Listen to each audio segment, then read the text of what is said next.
The following is a hockey podcast out of Vancouver and Surrey, British Columbia. It'll only consist of a lot of puck talk and even more BS, or in actual words, banter and satire. Enjoy, and as always, go Canucks go. Man, oh man. We might die this week, okay, Trevor? I'm sorry to say that we might die this week, okay? I hope not.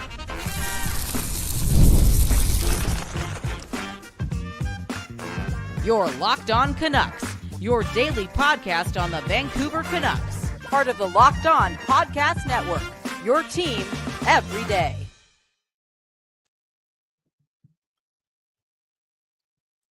Oh, are you there, Trevor? Hey, welcome to another episode of Locked On Canucks. My name is Trevor Beggs.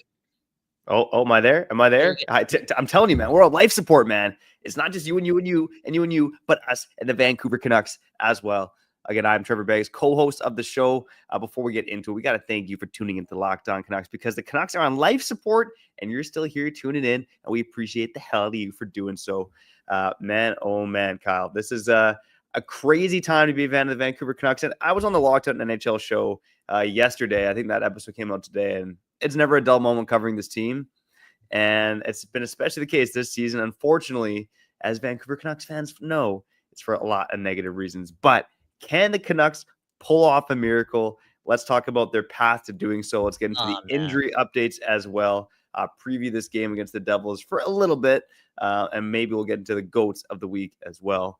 Before we do all that, let me introduce my co-host, Kyle Bowen. We're the New York Rangers blue and red today. What's going on, man? How you doing? It's the way it is, man. Trevor, do we have to go through the numbers? Do we have to go through the Blues are up by 5 points and this is what the Canucks have to do? Can we not do that? Can we just talk about the game today? Can we just talk about Thatcher Demko going 12-0 to save this team? Can we possibly also talk about the fact that Thatcher Demko is probably not at 100%? No, real talk. Let's be real. He's not the backup on Saturday, but now he's probably going to get the start tonight in New Jersey. This oozes desperation. It really does. It also oozes a certain level of leadership too. I wonder if Demko doing this allows Pettersson to maybe play a little bit hurt, whether it be today or on the island against the Islanders. You know what I'm saying? Because again, as much as it's the Canucks making this decision, I'm telling you, I'm not saying that Demko has a stranglehold over this organization, but he's forcing the issue. He's like, let me save this team. Let me give Lankinen a bit of a rest. Let me save these guys and put me in that net. And dude, the Canucks need a lot of help. Again, 5 points out of a playoff spot. They have 2 games in hand, but they're up against they're chasing the hottest team in hockey right now. And we talked about this last week. Everyone's talking about 92 points, 93 points. That's the magic number. No, it's going to be 96 because the Blues aren't losing. So the Canucks need to go 12-0. Can they do it? Probably not. But can Thatcher Demko save the season? Trevor, I'll let you finish off that.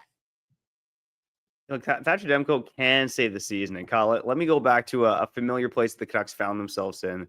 I believe the season's all blended together now, but the 2022-23 season now, the Canucks didn't make the playoffs this season, but they were missing Thatcher Demko for a long stretch there. That was when we had Colin Delia in net for a large chunk of games. The dreaded Colin Delia and Spencer Martin duo now.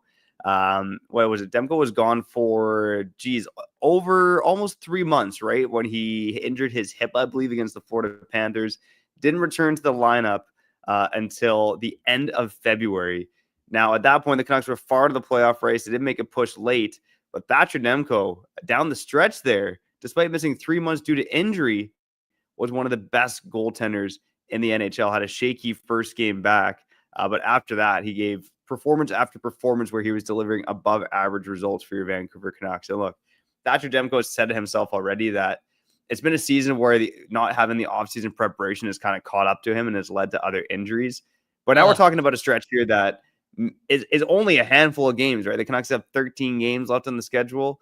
12. Don't they have 12 games left? Hey, there you go. See, the time is flying by. It's ticking away. So Thatcher Demko, he came in and at the end of the 2023 season. And Kyle, if you recall, the Canucks made somewhat of a push to the playoffs. It was kind of fugazi, but they did kind of push the playoffs there at the end of the season.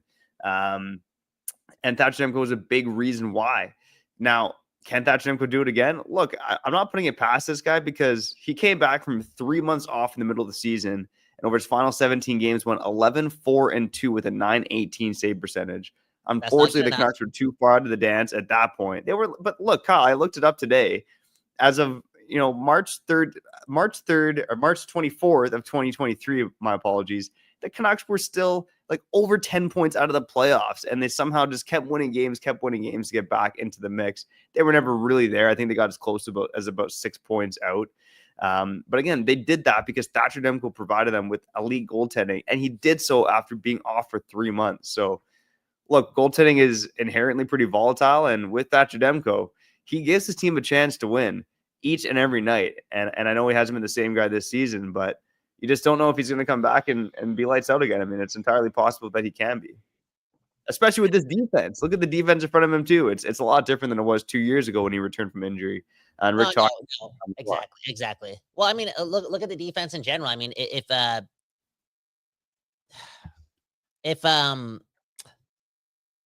they just play Sheelovs on Saturday, they get the win. I mean, look, this is how desperate they are to not play Sheelovs and to just like win games right now. It's the real talk. So you just brought up how their defense is playing. I mean, that's probably why they think they can protect Demko too, because he won't be doing a lot of moving. I mean, I feel like for the most part over the last 30 games, like the defense has been pretty good at limiting teams getting under like 21 or 22 shots on goal. You know what I'm saying? So maybe they think that again they can protect Demko. But with all that being said, I mean, not to be a asshole, but I don't really trust the medical staff. And no, like real talk. And even if Demko only plays like 6 or 7 in the next 12 games, I mean, there's a small chance that he re-injures himself, and it hurts, the off-season preparation again. That's not the stupidest thing being said right now. So it's chaotic, it's bizarre, it's needed because Lankinen needs a break, and this team does not. Again, we have to talk about this maybe on the other side, but I don't like how Rick Tocchet doesn't have any trust in Archer Sheelovs too. I think that's bullshit. I think it's stupid. I think it's like, dude, why don't you just find his spark again? He was playing better in Abbotsford too. He picked up a win against Chicago. You're playing Lankinen when he's at like not 100% on Saturday, right? What are you doing? Because you don't want to play Sheelovs? Again, Tocchet's decision making this season has been like mediocre at best. He just hasn't been one of the best coaches in the league this year when it comes to like making clinical decisions. All in all, though, just going back to Demko and the leadership thing, like I don't know, as a Canucks fan, like even though it scares me, I love it though. I love it. I love how you know it, Trevor. You know it, and you heard Alvin talk so highly of Thatcher Demko as well. Like this guy wants to help this team make the playoffs. This guy did not get a taste of playoff action last year. Like he barely did for 60 minutes, but he's been working his ass off to just get there. And a part of me just believes that him and Quinn Hughes can do this. That's the only equation that I have. And Lankinen, but it's like Quinn Hughes and great goaltending can, somehow give the Canucks their first successful 11 to 12 game stretch of the season. And man, if Demko could pull that off, he's going to become like somewhat of a, like, it's not obviously not Ring of Honor worthy, right? Because he just gets hurt a lot and they haven't had a lot of success with him. But I feel as if he'd gain like some sort of lore that will last forever, not Luongo-esque, not McLean-esque, but he would be like everyone's third favorite goalie in Canucks history if he did this. Yeah, he might even be higher on that list for some people, depending on what he can do here to end the season off. And look, I think it's worth noting too, and maybe we'll get to it more on the other side, but the Canucks are also playing a Devils team tonight that is also far from being healthy now. At least they have a center depth that's better than Suter, Bluger, Alman, and Ratu, but they're missing Jack Hughes, and they're missing 2 of their top 4 defensemen, Dougie Hamilton and Yoga Siegenthaler. And oh, by the way, we're facing Jacob Markstrom tonight, who, much like Demko, has been injured this season and has not played well since coming back from injury. Of course, now that I say that, this is the night where Markstrom rips off 29 of 30 saves. But look, I mean, like, this is a Devils team too that I don't know about that. Sorry to cut you off. I feel like it's interesting how the Canucks played their best game on Saturday in a long time. Like that was probably their most impressive game in a very long time. Honestly, they almost had 40 shots. I don't know if they did that once this year. The Rangers just suck. Like I doubt, like even if they had Pettersson tonight, like I don't think the Canucks are getting 30 shots again. Like 30, they just haven't historically been that team for like the better part of 400 days, right? Just the way it is. Now, I don't like, maybe they can get 25, but I just don't see Markstrom having a 30 save performance because this team just doesn't shoot the puck. The Rangers suck. They're one of the worst teams right now in hockey. Like defensively speaking, that team is just absolutely baloney. Anyways, Trevor, continue. Hopefully Markstrom doesn't have that type of game. Yeah, but again, I think my point is that the Devils they're a banged up squad right now. Mm. Still a squad that apparently is healthy enough where Curtis Lazar and Daniel Sprung, both ex-Canuck legends, are not playing tonight. But regardless, this is a Devils team that can be beat. They coughed up a multi-goal third period leads against the Calgary Flames just a couple nights ago. So, like, this Devils team can be beat, and the Canucks absolutely need a win tonight. How the hell are the Canucks going to get a win tonight? Let's talk about that. Some injury updates on the other side here on Locked On Canucks, your Canucks every damn day. We'll be back on the other side after talking about my nuts. And those nuts are from wonderful pistachios. Are you looking for a snack that's both delicious and nutritious? Well, crack into a good source of protein with wonderful pistachios. Wonderful Pistachios is one of the highest protein nuts out there. And if you want to know why Kyle Bowen is nicknamed Flex Bowen, it's because he eats nothing but bananas and wonderful pistachios. God damn. Each 1 ounce serving of wonderful pistachios has 6 grams of protein, giving you over 10% of your daily value. Plus, they're packed with fiber and better for you unsaturated fats to help keep you feeling fuller for longer. And personally, I like those naked nuts in my belt, especially on a game day. I just binge eat those naked nuts all day, okay? So for wonderful pistachios, you can get the no-shell variety, the perfect grab-and-go snack. Don't have to take the shell off. Just pop those nuts in your mouth. If you like the tease, like Kyle does, the in-shell options are also a classic favorite. So make sure you get snacking, get cracking with a snack that packs a protein punch. Bam! Visit wonderfulpistachios.com to learn more. Boom, bam. Shout out to these nuts, man. Shout out to these nuts. Kick these nuts.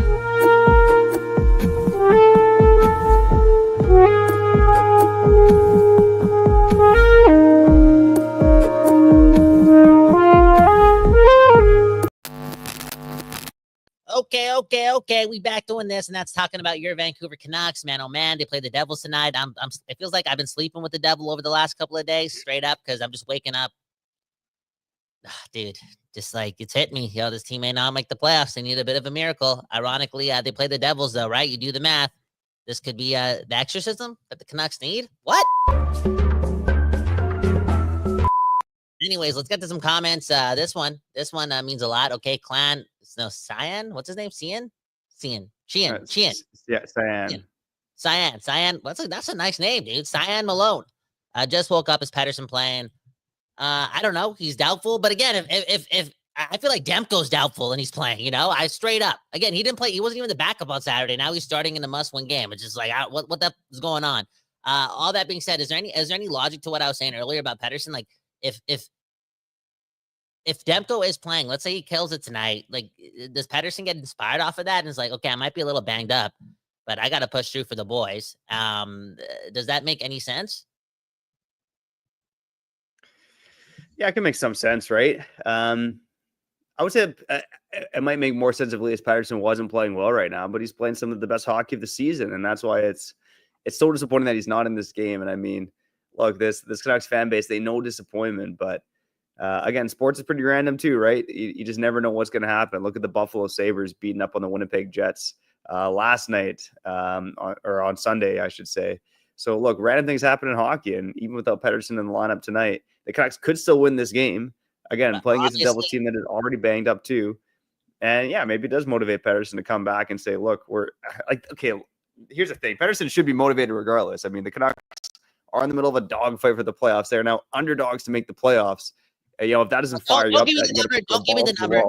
Don't give the percentage. I'm saying, I'm not trying to be depressed at 1 o'clock. Okay, come on, please don't give me no. Canucks have a 14.6% chance of making the playoffs. I don't want to hear that shit. Okay, I don't want to hear that shit. I know. I got the memo, bro. It's all good. But no, Pettersson should be motivated regardless. It shouldn't really matter what Demko does, in my opinion. Look at this comment from Drew. Okay, great. Demko's back. He'll get us into the playoffs and then be injured when we need him the most. Okay. Why am I laughing? I should not be laughing at that. I'm going to now. Okay, Trevor. Okay, so like I don't know what you want to do the injury updates. Hoglander. I don't know who's playing or not. But one thing I do know is Quinn Hughes is playing, and I talked to you on the phone about this briefly. We didn't get into this, but I mean, this could be the Quinn Hughes moment. I know he's had a moment all season long. This has been a historic season. He's got better, which is crazy to say because he had a Norris like year last year, but he's establishing himself as like again right, like the number 2, number 3 best player in hockey. And that's another reason why I think the Canucks can pull off this miracle too. Again, great goaltending and Quinn Hughes. Even though we're so injured and battered and bruised, dude, as a hockey fan, you got to tune into every Canucks game just to watch Quinn Hughes because this guy's on fire right now, bro. Like this guy's taking initiative. I know he's on for a lot of goals against right now. That's what happens when you play a lot and you're tired and like you're not getting any saves from your goaltender. Things are gonna happen, but like this is Pavel Bure-esque type ish. Like, give me the puck and I'm gonna do something with it. But dude, I'm a defenseman, so we're talking about a guy that starts creating chances from behind his own net. Like anytime he has the puck, like I felt like Saturday. I know we've seen Quinn Hughes for like hundreds and hundreds and hundreds and hundreds of games, but Saturday seemed like the moment where he's like, okay, for the rest of the season, whenever I get the puck, I'm just loading up and going for a run, and I'm maneuvering through players, I'm making things happen, and dude, he reminds me of Connor McDavid right now. And like if I have that guy on my team, I still think I have a chance to win most games. Again, with good goaltending though, and again, the Canucks are allowing less than 15 to 20 shots per game. So it's like there's still a recipe, and maybe we saved all our streaking for the very end. 12 games left. Let's go 11-0-1. Let's go 10-0-2. Let's complete Mission Impossible. But bro, it may be possible with again the best player in hockey right now. Yeah, and again, it's not a guy who's been playing at 100%, but you wouldn't know it by watching him play. Aside from maybe a couple hiccups in that St. Louis game, and he was fantastic against the Rangers on Saturday, much like he is most into the season. And it is kind of the Connor McDavid argument, Kyle, where, even in a game where you're shorthanded and maybe you're the underdog, haven't checked the line for this game, it's got to be pretty close to even, although with the injury news, I would expect the Devils to be the favorite. Quinn Hughes is the best player on the ice. And when you have the best player on the ice, someone who is a top 5 player in this league, someone who can do things that only really Quinn Hughes and Cale Makar can do, you got a chance to win every night, especially when you play with the structure that the Canucks play with. And God, we've used the words of this Canucks high floor all season long. But when Quinn Hughes is on the ice, he gives you a chance. He can do special things. I mean, look at the way he was buzzing around in that game against the Rangers when the team was trailing. And the way he jukes and drives at the blue line, he fires the puck on net. Like he must, we should look it up, but he must be up there in terms of shot attempts or shots on goal per game. I mean, the guy is firing the puck so much more over the past couple of seasons than he's done in the past. And the Canucks have a chance to win every time Quinn Hughes is on the ice. And sometimes you almost expect him to score. I mean, look what he did in the St. Louis game as well, right? With seconds on the clock, he makes something in. I mean, look, it's being a Canucks fan comes with a lot of hiccups, a lot of pain. Sometimes he feels like he get kicked in the nuts, but sometimes you roll around on the ground laughing after being kicked in the nuts when you watch someone like Quinn Hughes play. No, 100%. And I'm ready for a miracle. Like, we'll see what happens. Like, you just never know. And I just know in my lifetime, I've never seen that good of a player wear blue and green. And I'm like, yo, I just believe I'm going to win with that guy. I'm sorry. That's just the way I feel as a sports fan right now. And it's not about, like, obviously it's about winning the Stanley Cup. And I just don't think this is definitely not the year the Canucks are going to win the Stanley Cup. That's the truth. They're just not deep enough. They're getting so injured. They're getting too banged up, but there's 12 games left. They got 2 games in hand on St. Louis. It's not completely over yet. And again, that's due in large part to Quinn Hughes. I think this guy's he's a man on a mission. And just a treat to watch. Now, Trevor, is there any frustration coming out of you when watching Quinn Hughes when like he doesn't score as many goals as, I know he's a defenseman, but he gets so many prime looks. Like I feel like it's not just the Rangers game, but there's cases, there's situations where it's like, if this guy had a better shot and his shot has improved, he can't do it all. And I wonder if it can improve. Like, I wonder if his shot can go from like an 84 to an 86 to like a 90, you know what I'm saying? Like consistently. Like, then we're talking about a scenario where this guy's scoring, like, it sounds crazy, but it seems like a goal a game. Like, I know that's not going to be the case. Like, nobody does that, but that's how many looks this guy gets. Like, against the Rangers, there's a little bit of frustration for me watching him because it's like, dude, get one of these in. You got so many looks. Yeah. But at the end of the day, though, he's not necessarily shooting from the prime scoring areas, right? Yeah. But I wouldn't say frustrated. I'm more in just awe with the way he plays. And of course, as a fan, you're frustrated when your team doesn't score a goal. But it's hard to do any more than what Quinn Hughes is doing right now. And he tends to elevate his partners around him, too. Like him and Victor Mancini had some good shifts together in the Rangers game on Saturday. It's interesting to see those guys out there. Victor Mancini getting a chance to do his thing against his old team with the game on the line there. And I'm going to divert quickly. Any thoughts on Victor Mancini getting back in over DPD there in the Raiders game on Saturday? I mean, it worked out. I mean, did it work out? Well, I mean, yeah, it worked out. That assist. I mean, it did work out. We allowed 11 shots. And we had 40 shots, Trevor. Come on, man. Like, I know you have an obsession with DP. Like, relax, dude. It worked out. I'm just asking, man. I'm just asking. I think they're alternating just to keep them humble. You know, like you got to work hard. You got to earn your spot. I think they gave you. I think DPD is better. To be honest, I actually do. I think he can do everything Mancini can do, but also play with like just a little bit more physicality. But man, I was impressed with Mancini, dude, because he just like that's. I feel like that's the second, third period where he makes an impact. Like, was it against Calgary? What was it, 10 to 11 days ago, where he jumps up in the third period, he generates chances after chances after chances, picks up an assist on Pettersson's goal, and then yesterday, a couple days ago, he's circling behind the net, gives it to Drew O'Connor, boom, bam. Now, I'm impressed, man. I'm impressed, and the Discord was talking about this earlier today, and the Discord's just been going off like so much. Join the Discord, okay? If you can handle the heat, join the Discord. And if you dish out the heat, take the heat, okay? Don't be a loser, okay? Anyways, do you think the Vancouver Canucks, again, we got a game tonight. We might make the playoffs. I know we shouldn't be looking towards next season, but I also know, and it's the truth, again, with Filipino's concussion as well, like the Canucks are looking for another centerman.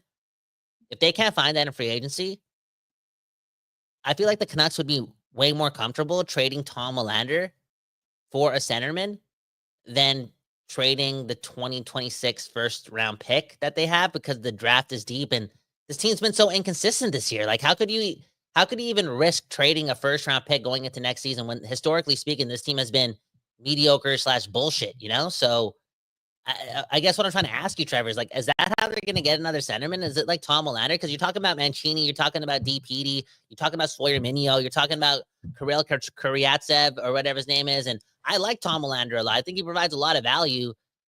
This trade team also traded for Marcus Pettersson and gave him a 5-year deal. Like, I'm trying to figure out a way how they fix themselves down the middle. And it's like, is it crazy for me to say that the Canucks probably should value their 2026 first round pick more than Tom Hoglander, only because next year's draft is deep and it's actually a generational draft too? Like, you can't just be offloading that pick. Like, what if Quinn Hughes gets hurt in September? Lankinen gets hurt. Like, if that's the case this year, we're a lottery team, right? So is that how they do it? Tom Hoglander? Man, that's I don't think so. No.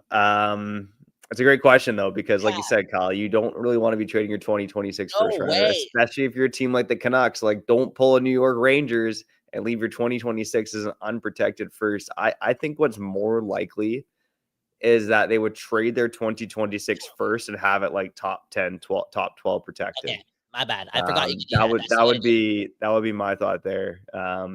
I think they really like Tom Hoglander, and I think they love the idea of him playing with Quinn Hughes. I think they love the idea of him being a top 4 fixture for a long time to come. I think they love the idea of the defense being the strength of this team. Like, that is the way Rick Tocchet wants his team to be, especially with Adam Foote on this roster too. So yeah, you're right. I think it's something we're going to dive into more in the offseason. How do they get a top 6 center in their mid-20s? It's not an easy thing to do. And who are those guys? We'll get into that here in the offseason on Locked On Canucks. But I think they are pretty loath to trade Tom Hoglander. Not only that, I think they're loath to trade DPD as well. I think it is, if it is going to be a defensive prospect, it is a guy like a Minio or Kuryatsev. Those guys don't have the push to get you. Like, those guys don't have the push. Yeah, exactly. They'd have to be involved in the package 100%. Yeah, those guys are like, honestly speaking, like, unless like scouts have like millions of hours of footage on Kirill Kuryatsev and Mancini and fucking, sorry, my bad. Sawyer Minio, those guys are guys you put in a trade for Elias Lindholm. Like, how like 18 months ago we traded a bunch of players for Lindholm. Like, that's the type of package. Like, that's the type of prospect you throw in. Like, I'm just thinking about the value. And Trevor, like, I for one understand what you're saying about trading a protected first round pick next year. That makes a lot of sense to me. I forgot you could do that, but a part of me maybe forgot I could do that, because I think teams around the league, and look at what, maybe we got gypped off. Maybe Alvin could have pushed harder to not trade the Rangers unprotected 2026 first round pick. But I'm assuming that like teams who are giving up like quality NHL players are like, yo, screw that. Like, if you want him, if you want one of these guys, we need an unprotected first round pick. I wouldn't be surprised if that's the calling. Because like, why did the Canucks have to trade the Rangers first round unprotected pick to get Marcus Pettersson when like we've been interested in that guy for a long time? Is it because that was the asking price the whole time? Like, it was 2026 unprotected. The Canucks didn't want to give up theirs. Now they got an extra. Now we can get Marcus Pettersson. I wonder. Yeah, a lot of what ifs here for the Vancouver Canucks, but not much of that matters right now as this team tries to make a desperate push for the playoffs. What guys are going to get them there? Maybe some of the guys that made it up on our Goats of the Week rankings, which are coming up on the other side here on Locked On Canucks. We'll be back on the other side with the Goats of the Week after showing at our friends over at Monarch Money. Do you ever check your bank account and wonder, where the hell did all my money go, man? Between dining out, online shopping, and entertainment, it's pretty easy to lose track. That's where Monarch Money comes in. They're your personal CFO, giving you full visibility and control over your finances. Monarch Money isn't just a budgeting app. It's a complete financial command center. You can track all your accounts, investments, and spending all in one place, so you just stop managing your money and start building up that wealth, baby. Managing money with your partner is smoother than ever. With Monarch Money, you can track shared and personal accounts, set goals, and stay on the same page without your stress. So Monarch Money, helping you with your finances, and also helping you in the bedroom. What? Take control of your finances with Monarch Money. Use code LOCKEDONNHL at monarchmoney.com for 50% off your first year. That's monarchmoney.com, code LOCKEDONNHL for half off, of your first year. Wow.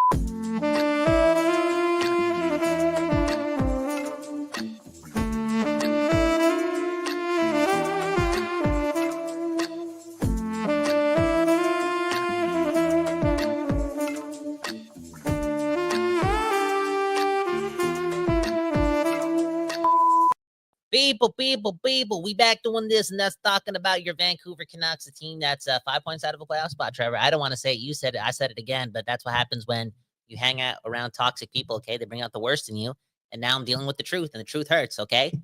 Speaking of which, let's get to some comments here on Locked On Canucks.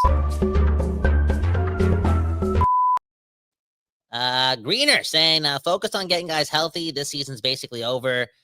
Then get our third round pick back from San Jose and offer sheet. Cool. Okay. Greener, I love you, man. But the season's not over, okay? Season's not over. 2 games in hand, we got Quinn Hughes. Let's just go 12-0, Trevor. Okay, last time I did the math, okay? In the next 12 games, the Canucks need to go 26-4-1 to make the playoffs. Like, it's not that hard. We'll get it done. We'll get it done, man. It is what it is. Kyle, I'll have to see. Do you have any hype music here on the loaded up on the pod platform? Yeah. Why do you want to do something or what? Oh, it's not working. Anyways, I can't hear it. Trevor, just, you know what? Just, can you say something positive just for the people, man? Say something positive. Well, let's get to it, man. It's the 5 best Canucks from last week here with our Goats of the Week.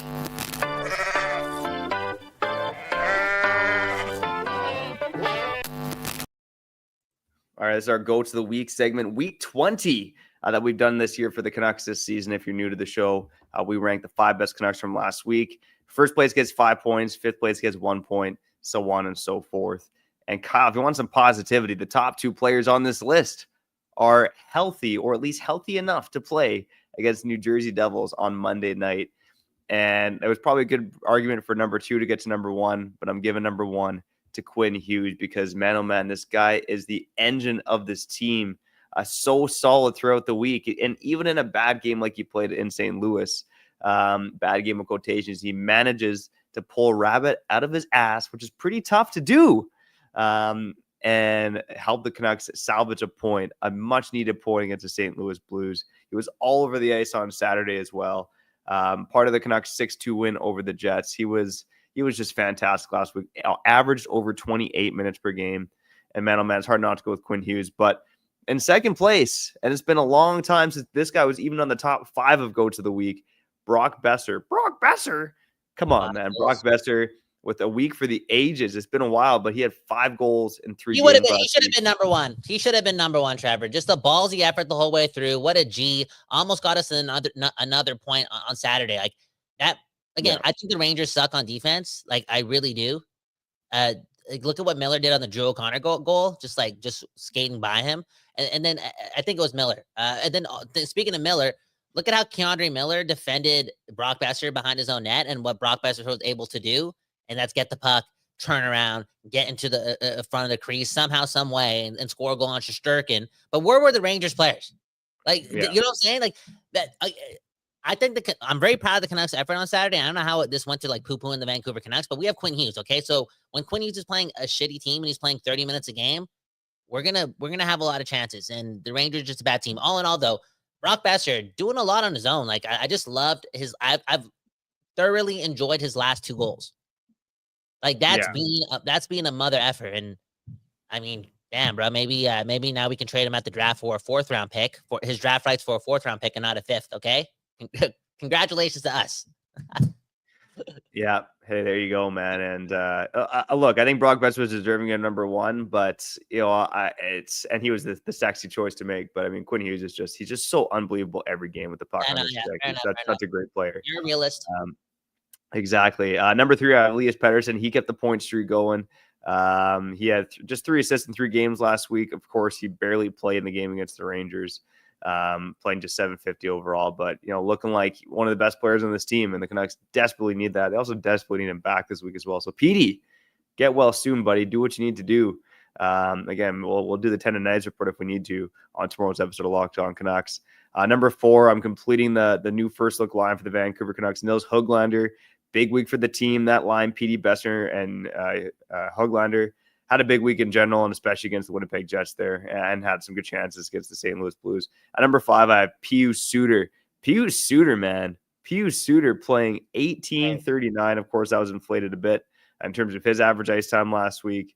2 goals in 3 games, and now you're the number 1 center for the Vancouver Canucks. So Pius Suter about to make $6 million a season. Kyle, let me end on one more positive note here. If you want some positivity as a Vancouver Canucks fan, I mean, we all know the Canucks were riding a bit of a PDO wave last season, right? PDO, I think all those are familiar with it, but it's shooting percentage plus save percentage. An average PDO is around 1,000. So the Canucks, again, since the Four Nations break, where they played some not bad hockey overall, the star players start to come back into form. Still one of the worst PDOs in the NHL. It is bottom 10.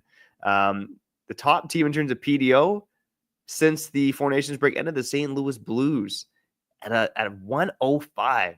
Shooting percentage and save percentage through the roof. Okay, well, is that going to come down? Because the Canucks, if they're going to make the playoffs, need the St. Louis Blues to. They've been good, but they've also been a little lucky too. So I'm just saying, we're all kind of like saying, "Oh, St. Louis Blues, they played well, soft schedule, blah blah blah." There's a chance that hockey gods maybe are on the Canucks side for once. No. And the St. Louis Blues. There's no such thing as the hockey gods being on the Canucks side for once. We burned down the city twice, and look at this season. Okay, come on. We're never gonna get luck from the hockey gods. We can only get help from the other god, and that's Quinn Hughes. Like Quinn Hughes has to do the miracle thing. Like he's already established himself as one of the best players in hockey. But I wonder for a short period of time if he can establish himself as the best player in hockey. And that's what it's gonna take. And I'm not gonna demand that from him. He's been so good all season long, and he's doing the absolute most. But I'm just very, very fascinated to see him.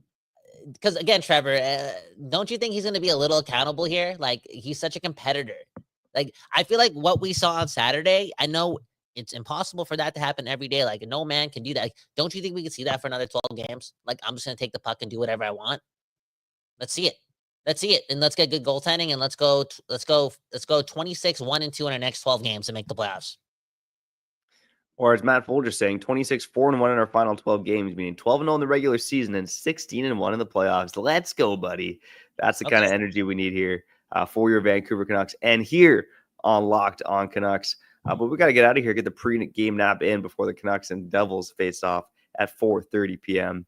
So if you like what we're doing, go subscribe and like on YouTube. On the podcast side, go follow us and leave a good old 5-star review. Kyle, I'm going to do I don't know, are you doing post-game today? Shally's got a rehearsal in here. They're performing at the Hollywood Theater in a couple of days. I got to drive to Burnaby to possibly do a show. I don't know yet. I want to do it, but I feel like I'm only gonna do it if Shally guys show up late. Mm-hmm. Yeah, you know what I'm saying? sounds good.